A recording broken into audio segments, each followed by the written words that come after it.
Magandang umaga po sa inyong lahat. Father J-Boy po, tayo na po at magkapet, pandasal.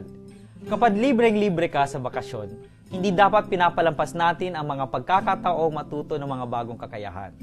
Nadidiscover natin ang ating mga galing at talento kapag sinusubukan.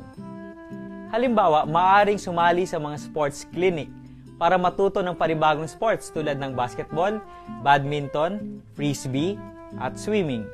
Kung gusto mong matuto sumayaw at kumanta ng maayos, pwede kang mag-voice o dance lessons. O kaya sumali sa mga choir sa inyong malapit na simbahan. O kaya, maaari kang matutong mag-drive o mag-aral ng Photoshop sa computer.